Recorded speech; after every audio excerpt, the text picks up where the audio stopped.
What's going on, everybody? Welcome to another episode of Hollywood Already Did It, your movie podcast where we analyze reboots, remakes, sequels, and adaptations to see if there's any reason to keep doing this and why we keep revisiting these wells over and over and over again. As always, I'm your host, Blake Schultz, and with me is Terrence Tatum. Hello, everyone. And this week, the sequel to the requel to Ghostbusters is out with Ghostbusters Frozen. I keep wanting to say Kingdom. It's Empire. It's the Frozen Empire, though. You're putting the apes with the Ghostbusters together. I mean, to be fair, there's way more than a Kingdom of Apes and not really a lot of stuff that was frozen to be an Empire in this movie. So I think I'm justified in that mistake. Yeah, we're here with a sequel, which feels like it took forever to get out, but I know we've had delays and pauses and strikes and COVID and everything. It's interesting because I really am starting to wonder how many sequels will still have interest if it's going to be a 5 or 6 year cycle to make them, or if we're eventually just going to get kind of caught up. Yeah, I mean, it's interesting with the I feel like with this franchise, though, I think people are willing to wait. They waited 25 years between the part two and this. They're like, just feed me stuff. I'll be there whenever you give it to me. I'll take it. It might be a niche audience, but they're there. Yeah, I think they're showing up. I mean, it still has a lot of fanship. Our theater had a whole Ecto-1 car in front of it, and everyone was in costumes. Everybody had proton packs. Hasbro proton packs. Which at some point I was like, oh, cool, it's good to see everybody dressed up as Ghostbusters. Then I was like getting my drink. I'm like, wait a minute. Where the hell are you putting you can't sit down. Those ticket sales are just proton packs. That's what that is. Half those ticket sales are just people's proton packs. Yeah. But what did you think of the movie? So a bit of a long walk for this. After I watched this film, I realized, because I kind of wanted to see what the discourse was.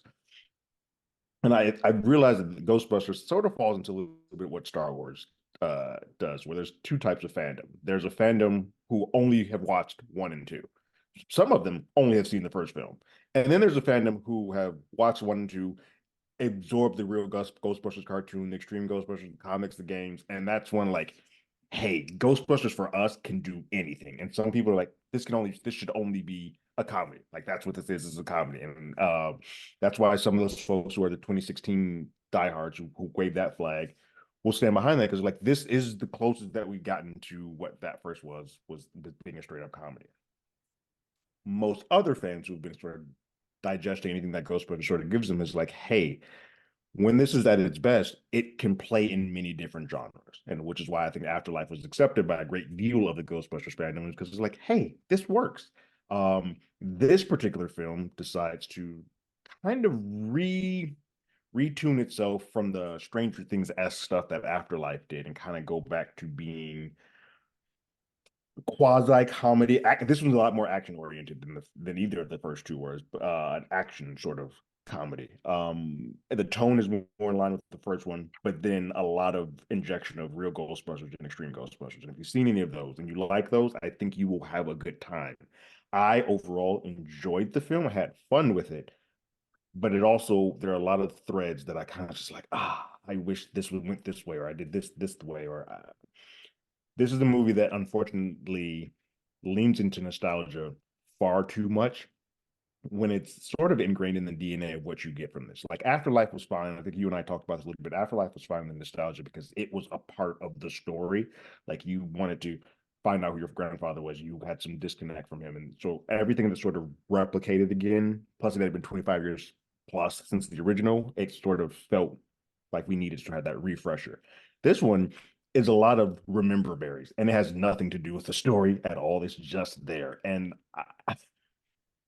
you put the team back in New York, you put them in an Ecto-1, you put proton backs on, you put the theme song on, and you put this logo, you're going to naturally have nostalgia. You don't then have to go, there's Library Ghost, and there's Slimer, and like all of these things were like, I'm just going to keep hitting you over the head with it. And at some point, it became a bit overwhelming, where I'm like, there's so much of this that I enjoy. Like, I love the Phoebe stuff. She is the heartbeat of these last two films, and everything for her character works for me. But then we just spend the time where like we gotta throw in Slimer for reasons that don't make sense to this film, because the cartoon had Slimer as a part of the Ghost House. We won't explain it here for the live action one. Just go with it. I'm like, well, guys, just doesn't all quite work.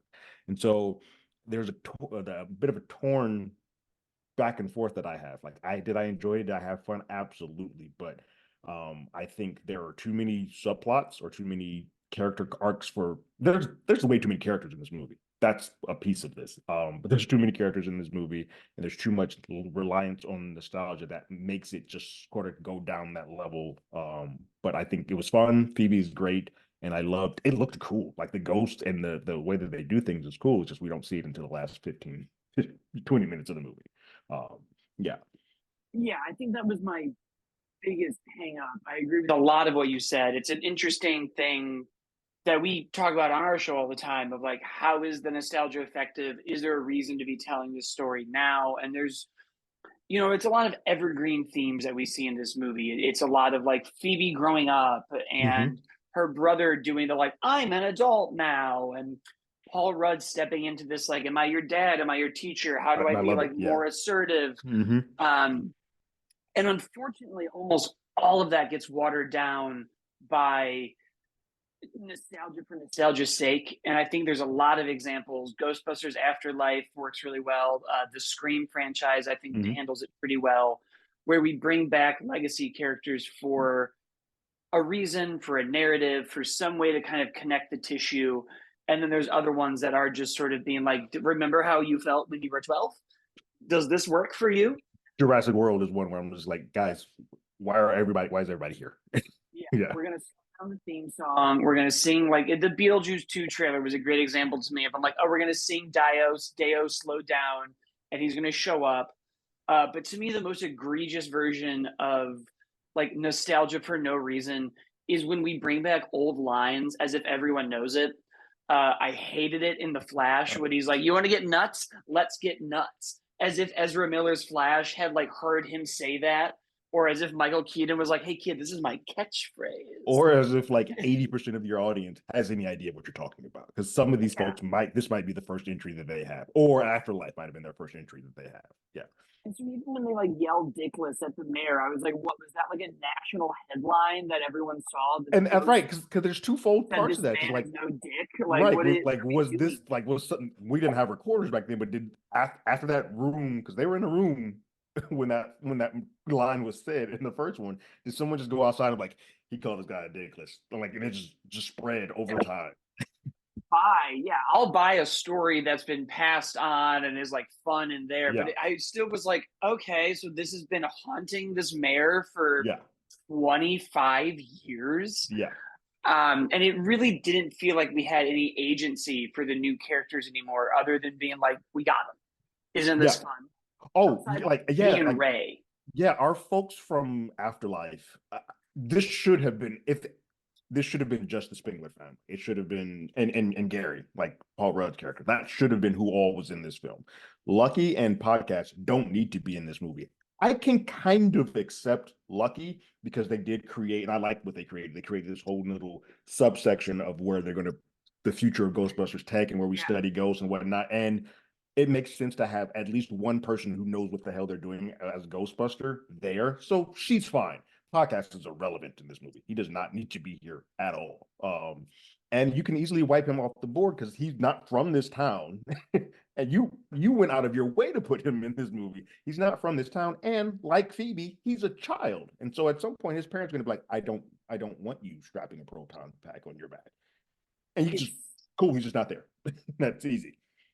It's interesting that they almost highlight the weak parts of Afterlife, which I really enjoyed in this movie by being like, okay, well, we introduced a lot of characters last time and we didn't actually do that much with them because we focused on Phoebe. So now we either have like a problem where we just don't acknowledge them at all, or we have to like make these weird roles because they're not on the team. Like it almost felt like everything was so disconnected. And I think they were really trying to build a world where they were like, well, we're going to have the underground Area 51, Conjuring 2, all the ghosts in the cages. This is where Eddie and Lucky are.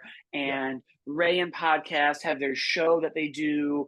And they're focusing on like people bringing in artifacts. And then there's the Ghostbusters team that's out doing Ghostbusters stuff. Right.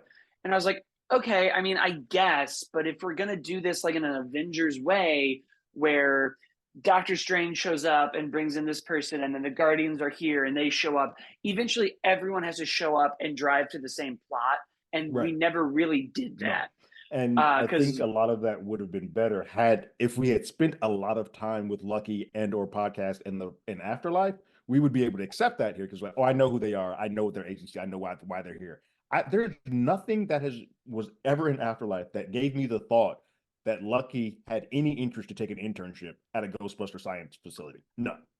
yeah, you very easily could have like had her there, like just helping Eddie out, and you could have very easily made podcast the narrator almost for us. Like we could have just it's a video game, so it's not a great apples to apples, but like the Spider-Man Insomniac games have like Jay Jonah's podcast on when you're swinging around and like kind of recapping what's happening or how the world is reacting to it.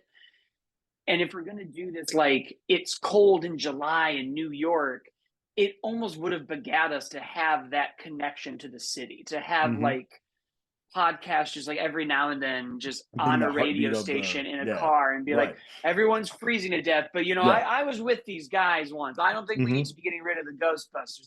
They're going to figure this out. Like, that almost would have been a fun way for like him and Ray to explain like to the layman's what's happening without really getting them in there. Yeah, like you're keeping him on the board, like he's still a part of the cast, he's still a part of this, but you're not ham-fisting him into this. Because the other, I mean, Phoebe's the heartbeat. I love the story. I know you weren't quite, I don't think you were quite as fan of the Phoebe Melody piece. I dug it more when I thought about it. I think I dug it more now that once I watched Remember What Afterlife was, because I recalled that Phoebe did she's the only one who could actually sort of speak and have conversations with the dead. So I think that's why they just kind of like, well, we're gonna add on to that and say. So I get why she was the one that they sort of chose to be the person that like she's the her that they have to pick. Yeah, she's the heartbeat. She's the heartbeat. But they also sort of tried to make Ray the heartbeat, and they gave him a story thread that didn't really have a payoff. Although the conceit of it, the thought of it works. Like, hey, I miss being on that ride. I miss being the Ghostbusters. Like him staring out the window when the car goes by. I was like, oh, that's sad. Like you don't get to play in that. That is all thrown out the window when it is very easy for him in the last act to just walk up into the firehouse and just throw on his suit, and no one's the wiser. Anybody can join. Janine has a suit. Bankman just shows up and has a suit. I'm like, well, hold on. If it's this easy for you guys to all just get back into it, then why is this a story beat at all? Like, there's no onus for him to like, hey, it's not like they told you don't come around anymore. We got this from here. Sit this out. It seems like you can show up and be a Ghostbuster whenever the hell you choose. And that's, I think, one of the issues with a lot of those multiple storylines is one, they were all wrapped up real quick. Like it took so long to get to the last fight, and then just almost everybody's storyline was wrapped up with Eddie being like, we had one last dance in us, or it's Bill Murray says it. And then you just have Phoebe just call Paul Rudd dad, and she just throws the keys to the son to be like, you're the adult, you're driving now. And I was like, oh, so we're just gonna blast these out one after the other and be done. Okay. I like the father story. Like I think the father thing pays off. It's just we spent so much time giving Trevor these little vignettes of catching Slimer or even the Patton Oswalt stuff. We don't need to go to somebody else to get information. We've seen Ghostbusters enough that either Ray or Phoebe can give us this information. They're smart enough to have this knowledge. We don't have to go to another person for stunt casting just to be like, this person can go ahead and tell us what this is. And it would have actually shortened up the time frame a little bit. There were a lot of long adventure beats of like, we got to find this and we got to put this together. And there was no like antagonistic force aside from what's in the ball to be like, well, we got to go quick.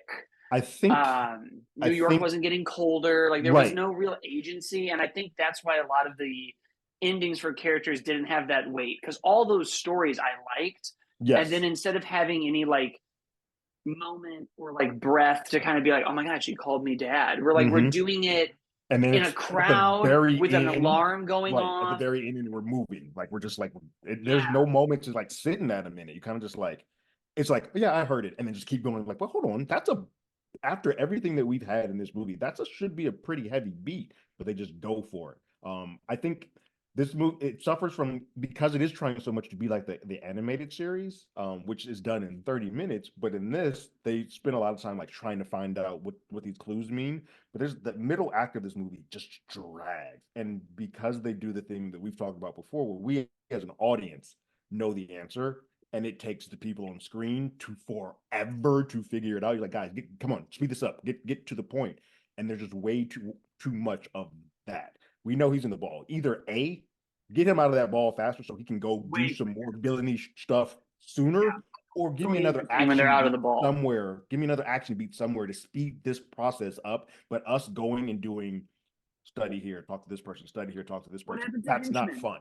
Yeah. Remember when villains had henchmen? And I love the Right. Possessor Ghost and the Conjuring Ghost. There were so many fun things to play with that I sort of at the end was like, oh man, we really didn't like pay off a lot of this. Yeah. We tried to make Phoebe's ghost friend like the bad, like, oh, does it have to be her? And then that also didn't. It's such a good example of a movie where if we ask, are we treading water here or are we adding anything new? We're adding so much new stuff to this lore and this world, and none of it really feels congruent. Like we don't really have that weight of Mm-hmm. a lot of other reboots and sequels to reboots and the continuation of other Yeah. stories where we sort of feel any sort of like, There's oh no wow, weight. we really like changed how the force works here, and oh, we Right. really like discovered something new. Or I hate when they do it, but like John Hammond had a secret partner that he worked with. Yeah. Um, I mean, I know people like to crap on Last Jedi, but the Last Jedi does a great job of after Force Awakens sort of redoes things. It's like, cool, we're going to break things, and some of this stuff is going to have weight. There's consequences to it. I think so similar to the Jurassic World, I have the problem where we put all these legacy characters, we bring everybody back, and when you start, I know when you're a comedy, you can just do things for laughs and whatnot, but we're now switching into sort of being more of a drama or a sort of sci-fi action thriller. There needs to be a little bit more weight. And so when you put all of these people in like 14, 15 people in a firehouse, I don't know how they were trying to get that shot. That shot looked insane. When you do that, someone has to be put in peril. Like it's way too easy for them to get out of that. And so for all of them to then get back out of it, it's like this is the Jurassic World problem. We put all these legacy characters on the page again, and none of them die or have anything that actually happens to them that puts them in a point where, hey, I'm just going to go do this again the next time that we have another fight. I'm going to put on my proton pack and do this again. and it leaves us in an interesting place because the movie made money. It's like it's Yeah. doing well. There's Yes. clearly whether it's older fans or There's newer an audience. fans or a Yeah. mix or all of it, people are going. And yeah, and then part of me just goes, okay, well, like now what? Because now Mm-hmm. we've introduced the Fire Master, we've introduced kind of more mysticism. We're getting into this notion of like Ghostbusters existed with air quotes when they were doing it with this Like a ball back in different the version. day. We've been Right. figuring this out. Seems So like like, now what's New the York next? accepts them. Like New York is like, we want them, where all the previous ones were Really, like, they we were were a anti. pop culture phenomenon because Right. now we have the Yeah. trailer for the toys and the music Right. The videos music here, video playing. Yeah. which was another just like, okay, guys, we got it. We were all The here. We choice. all have Yeah. nostalgia, Right. and we're back. You don't need to Yeah. beat us over the head with this. Um, so I'm hoping that as it continues, we get what's the right way to phrase this? Lower stakes sounds bad, but I guess what I mean is more tangible stakes. I feel like Yeah. almost every villain that we faced has been like, I'm here to destroy the planet. Destroy the world. Destroy the world. And Destroy the world. Yeah. the only difference with this one is like, I want to do it with ice. And it's Yeah. like, okay, I guess. I would love to see like a Yeah. smaller ghost that has a more A smaller scale ghost. Like I mean, I think I mentioned it when we did a previous Ghostbusters, but one of my favorite villains ever in any of the iterations of cartoons, Extreme Ghostbusters, was this door-to-door salesman that literally went door to door and then asked you what you wanted, like what was your greatest wish, and then they wound up in like a nightmare scenario, like they in their dreams they wound up in a nightmare. But cool, you can truncate this down and do something that's more to just a one-to-one to who these people are, and everything doesn't have to be massive scale all the time. And I feel like this series consistently has tried to one up, like we need to get bigger, we need to get bigger. And I think the opposite needs to happen. You need to get more, especially when you're focusing on Phoebe so much, you need to get smaller. Like let's get more into who these people are and spend some time. And specifically just these people. Stop giving us all legacy characters at this point from now on. Stop them. They should not be here anymore. And the only one you really need is Eddie if he's going to head up the like Tony Stark Avengers version. Zedmore is of the this. only person, and again, he's a person like as people kept showing up to the firehouse at the end, I got progressively angry because I'm like, why is he here? Like he's the money bags. He should not be in peril. Like get him out of that place. He should not be here. Janine, why is she here? Like there are so many people, the scientist who worked at the other lab. You can bring us the proton packs. You do not get to put one on. Like, is there not a mandate who can run these things? When like none of their weapons worked, and we know that, and like Phoebe puts it together like that and builds it, and I was like, well, there's so much interesting stuff truncated into the last like 10 minutes that I'm like, man, if you would just stretch this out, it would have been so fun to see like Phoebe and Lucky and Eddie working on this brass Ghostbuster ice-proof thing. And it would have been so fun to see more like Slimer become friends and actually help out instead of just like doing a bit with it. Yeah. And I was like, there were so many quick moments, like even getting Kumail to start playing with the candle and lighting it. I was like, oh, it would have been fun to get here a little bit sooner and see him really play with it. Because then our last battle is just like the two lasers shooting at the guy and then being like, I don't know how much longer I can hold on. And the rest of the other 13 people that are present are all pinned against the wall because we needed to do that. Yeah. You'll put stuff together quick. Now, oh, here's why I have my match. Oh, here's why I'm like, man, we're just knocking everything out here. Yeah. We were going, and then somebody was like, hey, we have like 8 things to wrap up. The lights on the bar are on, and we got to get all these people out of here. So she needs to know why she's got matches. Kumail needs to figure out the fire. Phoebe needs to call him dad. Slimer and him need to become friends. She needs to get the cars for her son. They need to acknowledge that this was their last dance. And it ends like we are just we gotta call the mayor ridiculous. We gotta call the mayor ridiculous. You know, this thing that people yell at him everywhere he goes. The Knicks say it every game at halftime. Just a lot of lessons of like effective nostalgia and imagery for imagery's sake.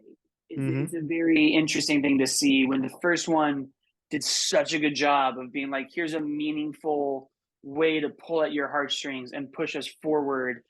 And this was such a like, well, here's the library ghost, and here's Slimer, and here's this, and here's this. And it's crazy because there is a really great, deep, lowercase, like a heartfelt story in there with Phoebe and Melody. It's just so much other mess happening around it.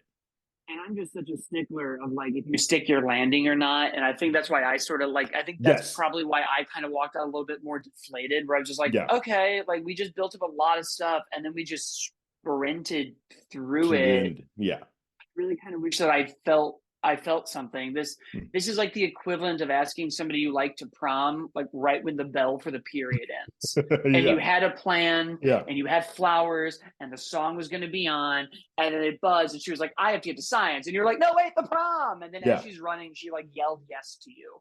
And you're like, okay, I got what I wanted, but I don't feel good. Feel it. Like I don't feel full. I'm not excited. I'm like, all right. That's kind of how that's how it was. Because I think the first act is I loved opening on the action sequence of the chasing. Like this is great. So strong. And the Fire Masters opening, like all of that was great.